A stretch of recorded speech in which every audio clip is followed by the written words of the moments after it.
font line baru, premium squad dan semi-auto di buff, hingga nerf pada jet meteor, dan juga bocoran skin kendaraan baru. Inilah berita terbaru Enset. Saya Blo Jagger, langsung aja saya bahas.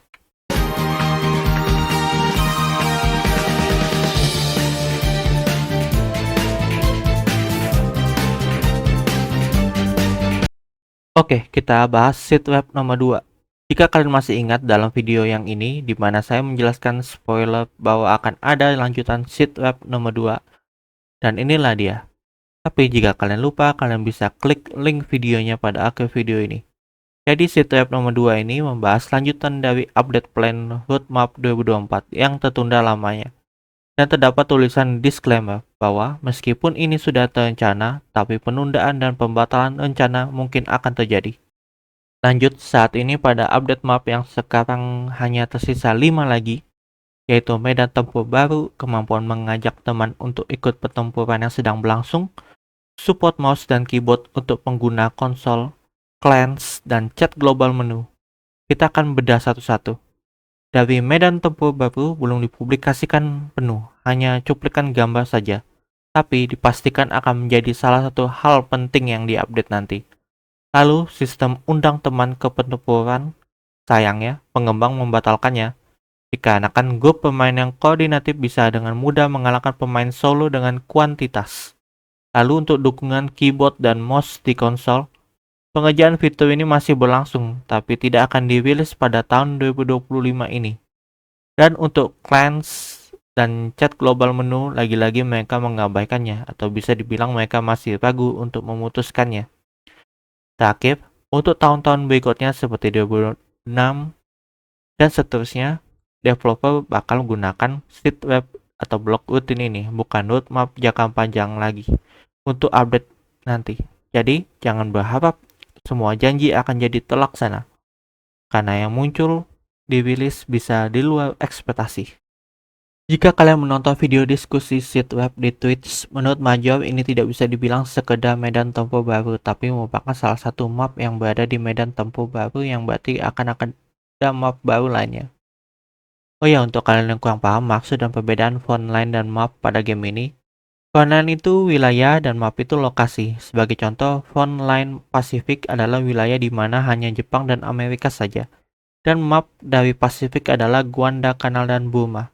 Begitupun yang lain. Sekarang kita bahas dari gambar yang menjadi cuplikan gambar yang telah diberikan.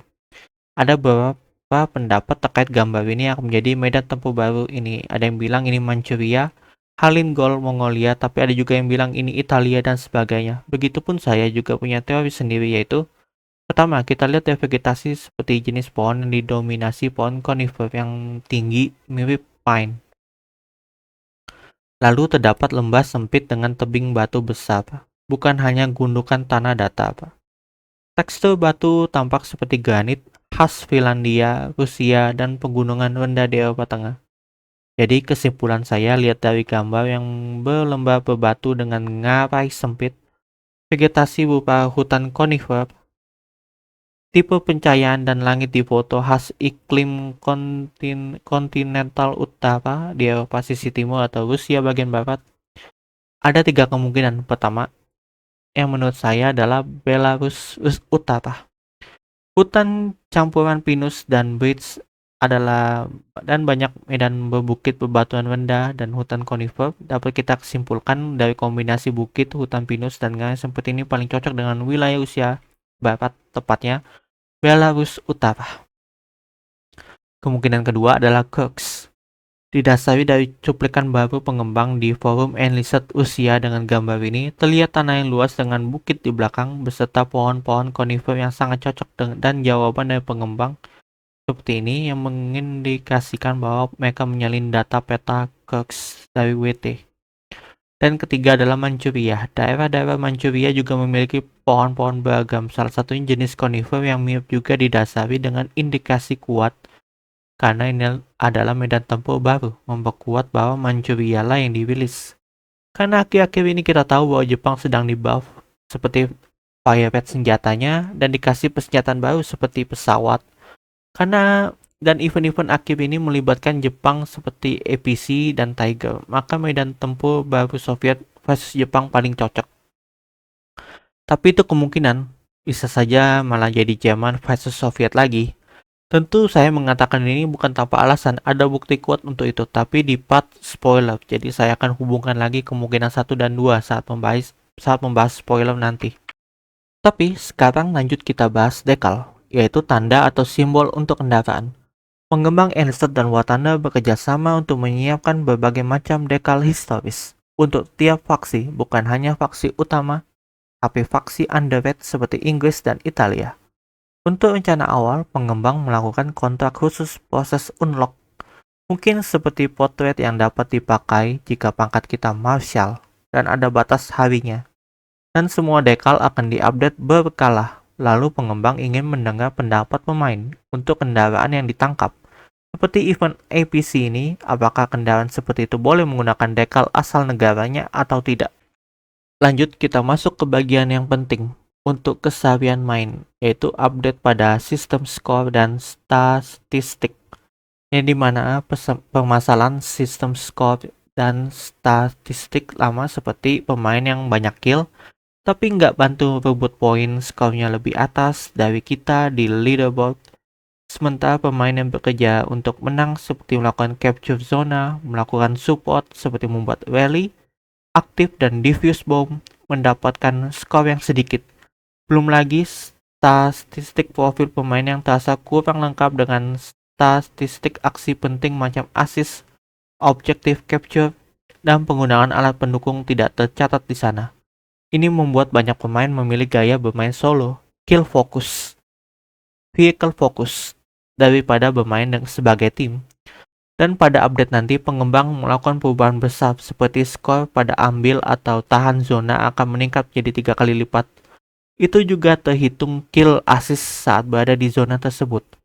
Untuk mode destruction, rencana menambah reward point untuk aksi seperti aktif dan diffuse bomb, meskipun belum pasti masuk untuk update nanti dan mungkin update selanjutnya. Lalu sistem statistik profil diperluas dan lebih detail seperti menambah total assist zona capture dan sebagainya.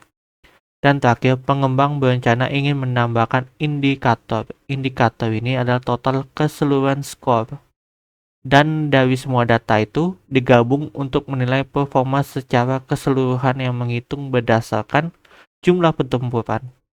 Frekuensi berada di berapa persen teratas tim, jumlah kemenangan dalam 10 pertempuran terakhir, dan sebagainya.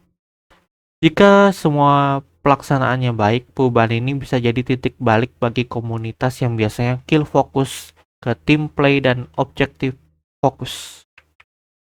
Lanjut bahas premium squad yang dimana mendapat kritik pemain yang merasa bahwa meskipun premium squad menjanjikan kemudahan, ternyata ada negatifnya. Prajurit squad premium masih punya stat yang sama seperti stat prajurit biasa, punya modifier negatif di stat dasarnya. Misalnya vitality, weapon handling, dan mobility, sehingga terasa biasa saja atau sama dengan squad biasa. Di update berikutnya akan menghapus semua perk dasar negatif. Sebagai contoh, squad MG42 Early yang punya 7 vitality, 3 weapon handling, dan min 1 mobility. Itu hampir mirip dengan MG kelas 3. Tapi setelah update nanti jadi 7 vitality, 3 weapon handling, 0 mobility. Artinya secara total squad ini mendapatkan 1 poin tambahan untuk menutup poin nerfnya. Dan ini berarti kalian bisa menambahkan lagi perks yang awalnya tidak bisa kita ambil dengan poin tambahan. Sekarang kita bakal bahas perubahan pada forum komunitas. Sebenarnya ini sudah mereka ubah dari yang lalu dan baru diumumkan sekarang melalui ini, yaitu perubahan tampilan dan penambahan seperti pembagian kategori dan subkategori yang lebih spesifik. Bukan lagi satu area besar yang menampung segala diskusi, tapi tiap topik utamanya punya ruang sendiri, contoh diskusi umum, saran, bug report, ide senjata, kendaraan, dan sebagainya. Dan adanya suggestion archive dan sistem modernisasi dan pedoman baru untuk saran, terutama jika seseorang mau ajukan ide senjata, kendaraan, atau perubahan besar. Ini supaya ide lebih terstruktur, tidak spam, serta memudahkan dev, pengembang, dan komunitas menilai potensi ide tersebut. Lanjut bahas Battle Pass. Tidak ada penjelasan baru selain pujian untuk diri sendiri. Dan memberitahu bahwa mereka mulai sekarang hanya akan memberitahu hadiah apa di Battle Pass musim berikutnya daripada langsung 3 musim Battle Pass sekaligus. Lanjut kita bahas A Game of Death yang membahas para pengembang Elised dari pengembang, desainer game, dan manajer komunitas. Bermain tiap minggunya dengan berbagai mode khusus yang nantinya bakal dirilis ke publik. Seperti Operasi Gate of Destiny di Halloween 2025. Dan juga membahas mereka telah merekrut manajer komunitas baru, dan sebagian dari mereka bekerja di belakang layar atau tidak tampil di publik, tapi mungkin telah berada di sekitar kita. Sekarang kita bahas buff semi-auto dan MG, di mana untuk semi-auto akurasi tembakan awal akan diperbaiki, dan untuk MG saat kamu tiap up recoil akan dikurangin 2,5 kali lipat. Jika kamu menggunakan bipod, memberikan bonus pengurangan lebih besar lagi. Lanjut kita bahas Meteor yang membawa 2 bom dengan masing-masing seberat 1000 pound atau 500 kilo. Sekarang jadi 500 pound atau 250 kilo. Ini berlaku untuk Meteor saja, tapi tidak untuk Shooting Star. Lagi pula bagi saya bukan soal bomnya, tapi soal kemampuan pesawat tersebut yang mempunyai stat lebih tinggi daripada Mi-262 atau jet lainnya, yang membuatnya menakutkan. Dengan mengurangi bom mungkin membuatnya tampak lebih tidak terlalu menakutkan untuk yang di darat. Tapi dengan stat yang masih sama, dia akan tetap mendominasi udara tanpa adanya counter yang kuat buat melawannya. Sekarang kita bahas Frontline Fashion, di mana update nanti akan ada seragam musim dingin baru untuk Inggris dan Italia. Lalu adanya UI menu untuk mengubah dan memilih kamuflase kendaraan dan dekal pilihan pemain juga, berdasarkan jenis lokasi atau berdasarkan musim di battle Anda bermain. Sekarang kita bahas spoiler, tapi disclaimer dulu buat yang gak suka bisa skip aja. Jadi adanya bocoran 2 skin kendaraan, 1 potret, dan 1 squad pesawat. Dari 2 skin pesawat yaitu Tu-25 Soviet dan Mi-262 Jerman yang kemungkinan akan jadi skin di Battle Pass yang akan datang. Lalu 1 potret yang tampaknya orang Prancis dan squad pesawat yang menggunakan Yak-3.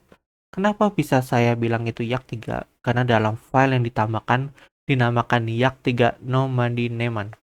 Dalam sejarah, setelah Prancis jatuh pada tahun 1940, bagi mereka yang tidak mau tunduk pada rezim Vichy yang bekerja sama dengan Jerman, memilih kabur lewat Spanyol, Afrika Utara, atau rute laut menuju Inggris, dan mereka bergabung dengan pasukan Free France.